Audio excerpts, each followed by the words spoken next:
नमस्कार दोस्तों, संकल्प मैथ क्लासेस में आपका स्वागत है। हम कर रहे हैं परसेंटेज प्रतिशत भाग 2 और इसका पहला सवाल है, यदि किसी विद्यालय में कुल छात्रों के 60% लड़के हों और लड़कियों की संख्या 972 हो तो उस विद्यालय में कुल कितने लड़के हैं। देखिए, एक विद्यालय के अंदर 60% लड़के हैं। मैं एक साइड में बॉयज़ ले लेता हूँ और दूसरी साइड में गर्ल्स ले लेता हूँ। यहाँ जो बॉयज़ छात्रों की जो संख्या है 60% वो बॉयज़ हैं। बॉयज़ की संख्या कितनी तरह की 60%। अगर बॉयज़ 60% है तो गर्ल्स कितनी होंगी हमारी 40% होंगी। अगर हम चाहें तो इन दोनों को काट सकते हैं, कैलकुलेशन कर सकते हैं। देखिए, परसेंटेज का मतलब होता है बट्टे 100, 40/100। ये यहीं पे काट के दिखा सकता था मैं, लेकिन आपकी समझ में आना चाहिए। 0 से 0 कट गया, वो सॉरी, ये 100 से 100 कट गया और इस 0 से ये वाली 0 कट गया। तो 2 दूनी 4 और 2 तिया 6, 2 तिया 6 और 2 दूनी 4। ये आ गया हमारा अनुपात। बॉयज़ और गर्ल्स का जो अनुपात है वो 3:2 दे रखा है। अब यहाँ पे गर्ल्स की संख्या दे रखी है 972 और यहाँ गर्ल्स का अनुपात दे रखा है 2। तो 2 बराबर की हम लिख सकते हैं क्या 972। 1 बराबर के इस 2 का इसके अंदर भाग हो जाएगा सीधा। 2 चौक 8, 2 अट्ठे 16 और 2 छिके 12।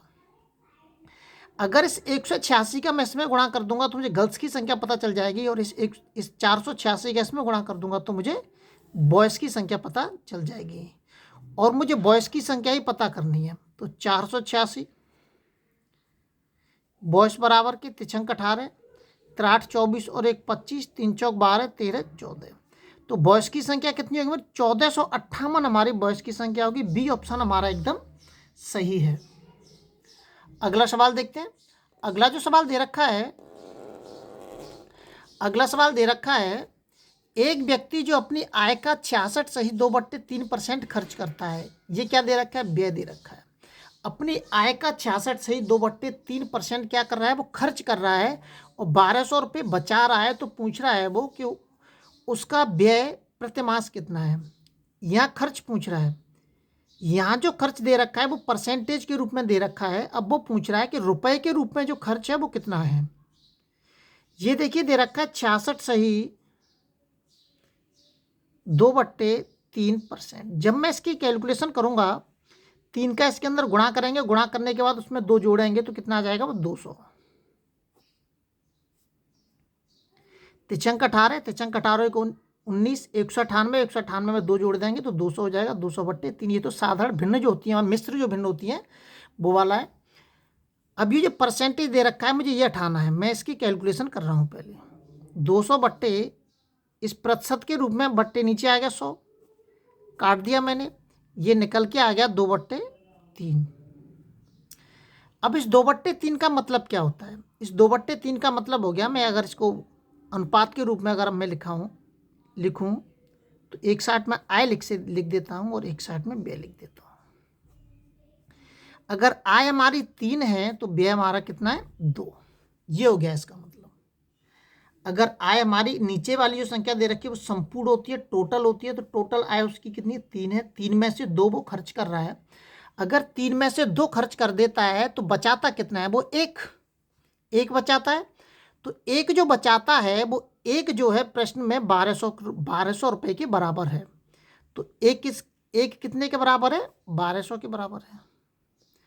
अगर अब वो क्या पूछ रहा है, व्यय पूछ रहा है।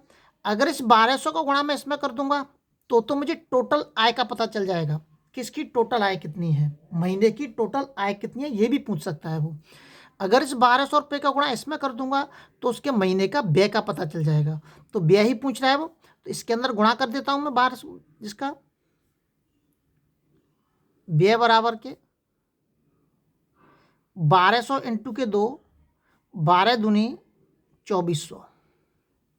तो कितना खर्चा है उसका महीने का, उसका जो महीने का खर्चा है वो 2400 रुपये का खर्चा है। B for butter is the right answer. मैं आपसे विशेष अनुरोध करता हूँ कि चैनल को शेयर सब्सक्राइब जरूर करें और इसी तरीके के वीडियो आपके पास निरंतर आते रहेंगे। अगला सवाल देखते हैं। अगला जो सवाल दे रखा है, यदि ए का 80% बराबर बी के 50% है और b बराबर के का x%, तब x का मान ज्ञात कीजिए।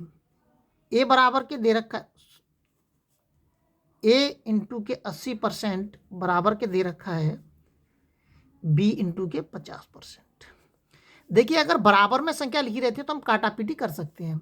इस परसेंटेज से परसेंटेज खत्म हो जाएगा और जीरो से जीरो खत्म हो जाएगा, तो ये आ जाएगा। अगर मैं इसको डायरेक्ट अनुपात के रूप में जब मैं लिखूंगा तो यहाँ जो नीचे से एक दे रखी है वो ऊपर पहुँच जाएगा और ये नीचे आ जाएगा, तो ये हो जाएगा 1/8 अनुपात। इसके नीचे जो एक है वो ऊपर पहुँच जाएगा 1/5।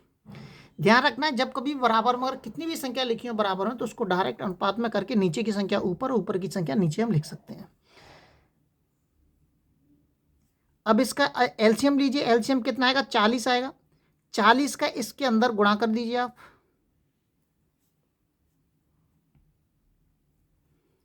काट दीजिए, तो ए अनुपात के बी आ जाएगा आपका 8 40 और 5 40। अब आगे प्रश्न में कह रहा है b बराबर के का x% है, तब बताइए x का मान कितना है।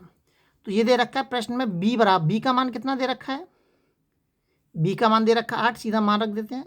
8 बराबर के a का मान दे रखा है 5 इंटू के x, परसेंटेज दे रखा है, परसेंटेज का बटे 100। 5 से कट जाएगा 20 बार और इस 20 का इसके अंदर गुणा कर देंगे तो 8 दूनी 16, 160। तो x का मान कितना आ जाएगा? 160 x का मान आ जाएगा। सी ऑप्शन हमारा एकदम सही है। अगला सवाल देखते हैं। अगला जो सवाल दे रखा है, यदि x y का 80% हो तो x का कितना प्रतिशत y है? देखिए ये दे रखा है, यदि x बराबर के y का 80%, तो x बराबर कितना हो जाएगा? y का 80% बट्टे 100, जीरो से जीरो कट गया और 2 चौक 8, 2 पंजे 10, ये y नीचे आ जाएगा और ये हो जाएगा 4/5। मतलब x का मान 4 है और y का मान 5 है। अब वो आगे प्रश्न में कह रहा है तो x कितना प्रतिशत, x का कितना प्रतिशत y है, मतलब y जो है x के कितने परसेंटेज के बराबर है, ये उत्तर हो गया इसका। y जो है कितने परसेंटेज के बराबर है, तो y का मान कितना दे रखा है? 5 दे रखा है। ये कह रहा है y कितना प्रतिशत है, किसका? x का। तो x का मान कितना दे रखा है? 4। परसेंटेज में कन्वर्ट करने के लिए 4 से 20 का गुणा कर दीजिए इसमें, और 20 पंजे नहीं 25 बार आ जाएगा, सॉरी 25 बार, और 25 पंजे 125। तो कितने के बराबर है? 125% के बराबर है। डी ऑप्शन हमारा एकदम सही है। अगले वीडियो में आपसे फिर मिलते हैं। जब तक आप अपने लेवल पर वीडियो को शेयर और सब्सक्राइब जरूर करें।